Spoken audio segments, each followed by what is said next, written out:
Class 11th, subject Biology, Chapter 1. Hello my dear students, I hope you all are well and taking care of you by staying at home. I am Asha Sharma and I welcome you all in the Biology class, The Living World.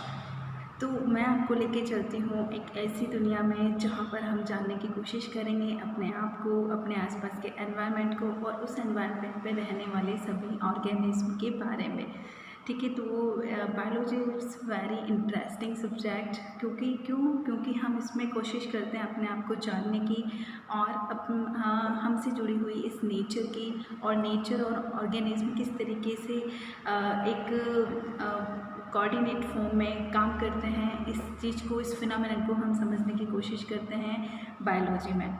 ठीक है, तो start करते हैं हमारा chapter 1, the living world. The living world, इस chapter को समझने से पहले सबसे पहले मैं बात करना चाहूँगी कि बायोलॉजी जो है वो आया कहाँ से बायो का मतलब होता क्या है। तो सबसे पहले हम बात करते हैं साइंस की। साइंस क्या होता है? एक सिस्टमैटिक एंड लॉजिकल स्टडी होता है किसी भी चीज़ के बारे में। अगर हम सिस्टमैटिक एंड लॉजिकल स्टडी करें तो उसको हम क्या बोलेंगे? साइंस बोलेंगे। किसके बारे में? फिजिकल वर्ल्ड के बारे में। हमारे आसपास जो भी चीज़ें हो रही हैं उसकी सिस्टमैटिक एंड लॉजिकल स्टडी ही क्या है? साइंस है। अब बात करते हैं बायोलॉजी। बायोलॉजी क्या है? साइंस को 3 पार्ट्स में, द ब्रांचेज ऑफ साइंस, तो वो क्या है? 3 ब्रांचेज हैं। Number 1 biology, chemistry and physics. ठीक है, तो केमिस्ट्री की बात हम कर चुके हैं, फिजिक्स की बात हम करते हैं। अब हम बात करते हैं बायोलॉजी की। तो बायोलॉजी क्या है? बायो मीन्स क्या होता है? Living organism. ठीक है, लिविंग, जो भी जिंदा है। अब जिंदा किसे बोलेंगे? लिविंग किसे बोलेंगे? जो सांस ले रहा है, जो रिप्रोडक्शन कर रहा है, जो एक्सक्रीशन कर रहा है, जो बोल पा रहा है, मूवमेंट कर रहा है, वो सब क्या है? लिविंग है। तो लिविंग ऑर्गेनिज्म की साइंटिफिक स्टडी क्या है? बायोलॉजी है। ठीक है, तो biology is a natural science. Natural science क्यों है? क्योंकि ये नेचर से जुड़ी हुई है, नेचर के अंदर ऑर्गेनिज्म है, इसलिए ये एक नेचुरल साइंस है। तो ये किसके बारे में स्टडी करती है? लाइफ के बारे में स्टडी करती है, जीवन के बारे में पता लगाती है कि जीवन का स्टार्टिंग कैसे हुई, किस तरीके से ये इवोल्यूट हुई, हम कैसे बने, अदर ऑर्गेनिज्म, प्लांट्स कैसे बने, हमारे आसपास जो भी ऑर्गेनिज्म रहते हैं वो कैसे बने। ठीक है, तो इसके बारे में हम इसमें बायोलॉजी में स्टडी करते हैं। किसके बारे में? फिजिकल एनवायरनमेंट के बारे में, स्ट्रक्चर के बारे में, जो भी ऑर्गेनिज्म हैं उनकी स्ट्रक्चर क्या है। ठीक है, और उनका फिजिकल स्ट्रक्चर क्या है, केमिकल प्रोसेस क्या है। हम लिविंग हैं, लेकिन हमारे अंदर जो भी प्रोसेस हो रहा है, लाइक रिप्रोडक्शन हो गया, लाइक मूवमेंट हो गया, डाइजेशन हो गया, एक्सक्रीशन हो गया, इनका कुछ ना कुछ प्रोसेस होता है। ठीक है, और ये कहाँ पर होता है? हमारे इंटरनल बॉडी पार्ट्स में होता है। तो वो क्या प्रोसेस है? ठीक है, उसको वो प्रोसेस क्या है? केमिकल प्रोसेस है। क्यों? क्योंकि उसमें बहुत सारे केमिकल्स जो हैं वो उसमें पार्टिसिपेट करते हैं, इसलिए वो क्या है? केमिकल प्रोसेस है। मॉलिक्यूलर इंटरेक्शन, मॉलिक्यूलर, हमारे अंदर हमारी जो सेल है, हमारे जो बॉडी है वो किस तरीके से बनी है, किस चीज़ों से मिलकर बनी है, वो मॉलिक्यूलर इंटरेक्शन है। फिजियोलॉजिकल मैकेनिज्म है। और डेवलपमेंट और एंड इवोल्यूशन, डेवलपमेंट किस तरीके से एक सेल से न्यू ऑर्गेनिज्म का डेवलपमेंट हुआ, इवोल्यूशन हुआ, ये सब हम किस में पढ़ते हैं? साइंस की उस ब्रांच में जिसको हम कहते हैं बायोलॉजी। ठीक है, now we are dividing biology into the 2 branch. Number 1 zoology and number 2 botany. Zoology जो वर्ड है, और थर्ड इसकी एक और ब्रांच है जिसका नाम है microbiology. Botany, zoology and microbiology. Botany में हम स्टडी करते हैं प्लांट्स की, और जूलॉजी में हम स्टडी करते हैं एनिमल्स की और माइक्रो ऑर्गेनिज्म। देखो, जो पूरा ऑल ओवर द वर्ल्ड है उसमें 3 ही तरीके के ऑर्गेनिज्म मिलेंगे आपको, या तो प्लांट्स होंगे या एनिमल्स होंगे, और ऐसे ऑर्गेनिज्म भी हैं जो इनविजिबल है, हमें दिखाई नहीं दे रहे हैं। We can't see them with naked eyes. हमें उसके लिए माइक्रोस्कोपिक स्टडी करनी होगी। ठीक है, उन ऑर्गेनिज्म के बारे में जानने के लिए। वो बहुत छोटे हैं, नहीं दिखाई देते, but they play very important role in the nature. उनकी स्टडी हम साइंस के किस ब्रांच, बायोलॉजी की किस ब्रांच में करते हैं? माइक्रोबायोलॉजी में। ठीक है, अब आता है जूलॉजी, बॉटनी। ये वर्ड आए कहाँ से? तो जूलॉजी जो है वो बना है ज़ोएन। ठीक है, ज़ोएन का मतलब क्या होता है? एनिमल्स। और लॉगस का मतलब क्या होता है, द स्टडी। जिस तरीके से बायोलॉजी है तो bio means life, logos means study, life की स्टडी बायोलॉजी है। उसी तरीके से जूलॉजी, जू मीन्स जू कहाँ से आया, जोइन से आया, जिसका मतलब है एनिमल्स, तो एनिमल्स की स्टडी क्या कहलाती है, जूलॉजी। सबसे पहले इस वर्ड को यूज़ किया था एरिस्टोटल ने। फादर ऑफ जूलॉजी भी उन्हीं को ही बोला जाता है, क्यों, क्योंकि उन्होंने बहुत इम्पॉर्टेंट रोल प्ले किया था ऑर्गेनिज्म की स्टडी से रिलेटेड, तो इसलिए उनको फादर ऑफ जूलॉजी बोला जाता है, ठीक है। और फादर ऑफ बायोलॉजी भी उनको बोला जाता है। अब आता है बॉटनी। बॉटनी वर्ड कहाँ से आया, हाँ, बॉटीन से आया। बॉटीन का मतलब होता है ग्रास और फोडर, ठीक है। ग्रीन जो कि और लिविंग ऑर्गेनिज्म है ग्रीन, ठीक है, जो कि अपना खाना खुद बनाते हैं by this process of photosynthesis, ठीक है। उन सबको, उसका मतलब होता है बॉटेन, और बॉटेन से बना है बॉटनी। बॉटनी के बॉटनी जो वर्ड है या इसके बारे में जो है किसने बताया हमें, थियोफ्रास्टस ने बताया, ठीक है। फादर ऑफ बॉटनी बोला जाता है इनको। अब आता है जो बायोलॉजी है, बायोलॉजी की बहुत सारी ब्रांचेज हैं जिसके अंदर हम क्या करते क्या हैं, बायोलॉजी की इंपॉर्टेंस क्या है, ठीक है। तो बायोलॉजी की इंपॉर्टेंस है, इसमें हम लिविंग ऑर्गेनिज्म के बारे में पढ़ते हैं, ठीक है। देखो यहाँ पर पूरा मैंने फ्लो चार्ट के फॉर्म में आपको डिस्क्राइब करने की कोशिश की है। बायोलॉजी जो है इसमें लिविंग ऑर्गेनिज्म के बारे में पढ़ते हैं, हम एनिमल्स के बारे में पढ़ते हैं, होम्योस्टैसिस, सर्कुलेशन, उसके बारे में हम बायोलॉजिकल मॉलिक्यूल्स के बारे में पढ़ते हैं, हमारे अंदर जो केमिकल प्रोसेस है उसके बारे में पढ़ते हैं, सेल के बारे में पढ़ते हैं, सेल के अंदर न्यूक्लियस होता है, न्यूक्लियस के अंदर हमारे जेनेटिक मटेरियल होता है, जो कि हमारे देखा है ना कि हम we are resemble to our parents, हम हमारे पेरेंट्स से क्यों मैच करते हैं, क्यों, क्योंकि हमारे अंदर कुछ ऐसे फैक्टर्स होते हैं जो हमारे पेरेंट्स के कैरेक्टर को हमारे अंदर पहुंचाते हैं, ठीक है। उस प्रोसेस को बोलते हैं इनहेरिटेंस, ठीक है। ये यहाँ पर आया है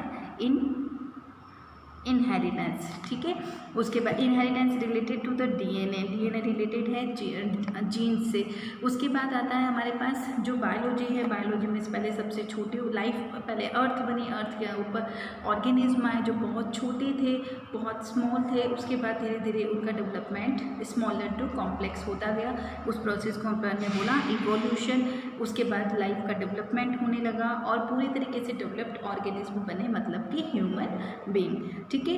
बायोलॉजी जो है उसमें हम प्लांट्स की स्टडी करते हैं, प्लांट्स में फोटोसिंथेसिस होता है, प्लांट एनर्जी होती है, वो खुद बनाते हैं, अपना एनर्जी को खुद प्रोड्यूस करते हैं। उसके बाद हम प्लांट्स के ऊपर डिपेंड होते हैं, तो हम क्या कहलाएंगे, कंज्यूमर्स कहलाएंगे। तो हम इस बायोलॉजी में उनके बारे में भी स्टडी करते हैं। बायोलॉजी में हम अपने जो सिस्टम है हमारे बायोलॉजी में एनिमल्स हैं, एनिमल्स में होम्योस्टेसिस मतलब नेचर और एनिमल्स के बीच में बैलेंस किस तरीके से बनता है, हमारी जो इंटरनल बॉडी फोर्स है और आउटर फोर्स है, नेचुरल फोर्स है, उनके बीच में एक बैलेंस कैसे बनता है, वो होम्योस्टेसिस है।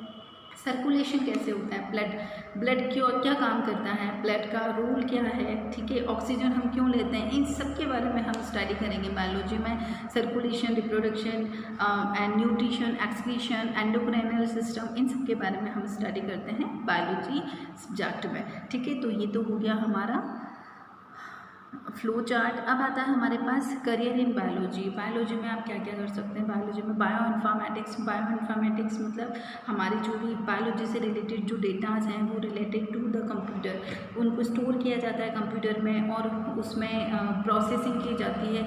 उसकी एक अलग से ब्रांच है बायोलॉजी की जिसको बोलते हैं हम बायो इन्फॉर्मेटिक्स, बायोमेडिकल इंजीनियरिंग, जिसमें हम बायोलॉजी जो मेडिकल है वो हमसे रिलेटेड है, हमारा ट्रीटमेंट करते हैं, किस चीज़ को पहचान करके किस ऑर्गन में हमारी क्या प्रॉब्लम है, ठीक है। उसके बारे में स्टडी हम बायोमेडिकल इंजीनियरिंग में करते हैं। बायोटेक्नोलॉजी में छोटे छोटे ऑर्गेनिज्म होते हैं जो दिखाई नहीं देते but they play very important role in our life, और वो हमारे लिए बहुत ज़्यादा इंपॉर्टेंट भी होते हैं और हार्मफुल भी होते हैं। तो इनके बारे में हम स्टडी करते हैं बायोटेक्नोलॉजी में, ठीक है, माइक्रो ऑर्गेनिज्म के बारे में, और उनके अंदर उनके डीएनए और उनके जीन से थोड़े बहुत हम उनके डीएनए और जीन के बारे में स्टडी करके कि वो क्या काम करते हैं, उनको एक जगह से दूसरी जगह पर रिप्लेस करने का काम जिस साइंस की जिस ब्रांच में किया जाता है वो है बायोटेक्नोलॉजी। कंप्यूटेशन बायोलॉजी, इसमें हमारे डेटास जो भी कंप्यूटेशन मतलब जो डॉक्टर होता है वो बता तो देता है कि इस ऑर्गन में ये वाली प्रॉब्लम है, लेकिन आप आपको एक सिस्टमेटिक फॉर्म में डेटा मिलता है, कागज़ के फॉर्म में प्रिस्क्रिप्शन होता है, ठीक है, एक फ़ाइल बनती है, डॉक्टर बनाता है, ठीक है। तो आप क्या कर रहे हो, आपकी बॉडी के अंदर जो भी चीज़ें हैं उनके बारे में डॉक्टर डिस्क्रिप्शन देता है, अब वो डिस्क्रिप्शन एक कंप्यूटर में फीड हो जाता है, ठीक है। तो वो कंप्यूटेशन बायोलॉजी होती है। डेयरी टेक्नोलॉजी में आप स्टडी कर, डेयरी टेक्नोलॉजी भी बायोलॉजी से रिलेटेड है, ठीक है। हार्मोन्स इसमें बहुत ज़्यादा काम करते हैं एनिमल्स के, तो वो डेयरी टेक्नोलॉजी है, ठीक है। मेडिकल ट्रांसक्रिप्शन, इसमें भी हम डीएनए और जीन से स्टडी करते हैं। मेडिसिन में ट्रीट जो ड्रग्स है वो किस तरीके से हमारे ऑर्गन्स के ऊपर काम कर रही है, उसके क्या इफ़ेक्ट हैं, उसके क्या इल इफ़ेक्ट हैं, ये सब हम मेडिसिनल जो बायोलॉजी है उसमें हम स्टडी करते हैं। फिजियोथेरेपी भी है इसमें, ठीक है। आजकल बहुत ज़्यादा है कि हम किसी ऑर्गन को पर्टिकुलर उनके पॉइंट्स होते हैं उनको हम ट्रेस करके किसी ऑर्गन से रिलेटेड नर्व को स्टिमुलेट कर सकते हैं, उसमें कुछ चेंज ला सकते हैं। पैथोलॉजी, इसमें माइक्रो ऑर्गेनिज्म के बारे में स्टडी की जाती है। तो ये सब क्या है हमारे पास ब्रांचेज हैं। उसके बाद एनवायरमेंटल मैनेजमेंट जिसमें कि वेस्ट मटेरियल का मैनेजमेंट भी आ गया, वो किस तरीके से एनवायरमेंट को इफेक्ट करते हैं, वो सब चीज़ें आ गई। सर्जरी में जो डॉक्टर्स करते हैं पर्टिकुलर किसी एक जो ऑर्गन होता है वो उसके ऊपर एक स्टडी करके उनके बारे में, उनकी जो नर्व्स होती है, जो हमारी आर्टरीज होती है, वेन्स होती है ब्लड से रिलेटेड, उन सबको बैलेंस बना कर, ताकि किसी भी सर्जरी करते वक्त किसी भी और ऑर्गन के ऊपर इफेक्ट ना पड़े, ठीक है। इसमें हम एनाटॉमी मतलब हमारे इंटरनल ऑर्गन और आउटर ऑर्गन, ठीक है, दोनों की इंजर्ड पार्ट को क्या किया जाता है, सही किया जाता है। अब वेटनरी साइंस मतलब एनिमल्स की जो स्टडी होती है वो वेटनरी साइंस है। एग्रोनॉमी, इसमें हम जो फार्मिंग जो होती है, खेती बाड़ी जो होती है, उससे रिलेटेड जो साइंस होती है वो है एग्रीकल्चर। ब्रीडिंग साइंस में हम क्या करते हैं, जो बेस्ट क्वालिटी वाले ऑर्गेनिज्म होते हैं उनके बीच में ब्रीडिंग करवाते हैं, जिससे कि बेस्ट ऑर्गेनिज्म का डेवलपमेंट होता है, ठीक है। गुड, बहुत ही अच्छे कैरेक्टर्स वाले ऑर्गेनिज्म का डेवलपमेंट होता है, ये ब्रीडिंग साइंस है। उसके बाद आता है हमारे पास फोरेंसिक साइंस में जैसे कि डीएनए फिंगरप्रिंटिंग, जो भी क्रिमिनल एक्टिविटीज़ होती हैं उनके अंदर डीएनए से हम पता लगा सकते हैं कि कौन सा देखो डीएनए में क्या होता है, हमारा डीएनए या हमारे फिंगरप्रिंटिंग जो है वो सब स्टोर होती है कहाँ पर, गवर्नमेंट के पास। तो फॉरेंसिक साइंस में हम डीएनए के बारे में पता लगाकर डीएनए को पहले कलेक्ट किया जाता है, डीएनए सैंपल लिया जाता है, उसके बाद उसकी डीएनए फिंगरप्रिंटिंग की जाती है, चार्ट बनाया जाता है, और वो जो चार्ट है वो जिस भी ऑर्गेनिज्म से रिसैम्पल करता है उससे रिलेटेड आगे क्रिमिनल जो स्टडी है उसको आगे बढ़ाया जाता है। फार्मेसी, इसमें ड्रग्स के बारे में पहले आइडेंटिफाई किया जाता है ड्रग को कि और ये क्या काम करती है, उसके बारे में हम फार्मेसी में स्टडी करते हैं। जो ये मेडिकल शॉप होती है वो फार्मेसी है, ठीक है। Pharmacology, action of drug. Pharmacy क्या है, प्रोडक्शन, ड्रग का प्रोडक्शन और आइडेंटिफिकेशन, ये फार्मेसी है। एंड फार्मेकोलॉजी, ड्रग का एक्शन क्या है, किस तरीके से ये काम करती है, वो क्या है, फार्मेकोलॉजी। पोल्ट्री फार्मिंग, इसमें जो एग देने वाले और जो मीट जिनका हम खाते हैं, ठीक है, उन ऑर्गेनिज्म के बारे में स्टडी की जाती है बायोलॉजी के इस ब्रांच में। पोल्ट्री जिसमें कि मुर्गी आ गई, ठीक है, हैन आ गया और चिकन आ गया, तो ये सब इनके बारे में स्टडी, ऐसे बर्ड्स के बारे में जो स्टडी है वो पोल्ट्री फार्मिंग में की जाती है। प्रॉन फार्मिंग, प्रॉन भी जो है सी कोस्टल एरियाज़ में प्रॉन को बहुत ज़्यादा खाया जाता है, ये सी फूड है, इसके बारे में भी स्टडी एक साइंस की अलग ब्रांच में की जाती है, बायोलॉजी की अलग ब्रांच में की जाती है, जिसे प्रॉन फार्मिंग बोलते हैं। फिशिकल्चर, फिशेस की स्टडी। सैरीकल्चर, जो एक वर्म होता है जो कि सिल्क का प्रोडक्शन करता है, उसकी स्टडी किस में की जाती है, सैरीकल्चर में।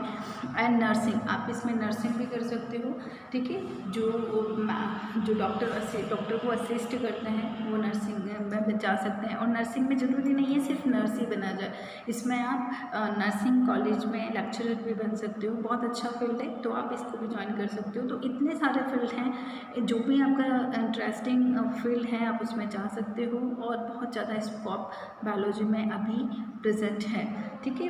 अब हम बात करते हैं, अब हम इसके बाद जो है नेक्स्ट वीडियो में हम बात करेंगे किसके बारे में, कि बायोलॉजी जो है उसको पढ़ने से पहले कुछ टर्म्स हैं जो कि आपको आनी चाहिए, ठीक है। उसके बिना आप बायोलॉजी को सब्जेक्ट को प्रॉपर नहीं समझ सकते। तो नेक्स्ट वीडियो में हम इसके बारे में बात करेंगे। तब तक कि आप अपना बुक का फर्स्ट चैप्टर स्टार्ट कर सकते हैं। जो भी यहाँ पर PDF में आपको लोडेड है उनको आप पढ़ सकते हैं, स्टडी कर सकते हैं, ठीक है। एंड टिल दैट टाइम अपना ध्यान रखिए। ओके, मिलते हैं नेक्स्ट वीडियो में। Okay my dear students, have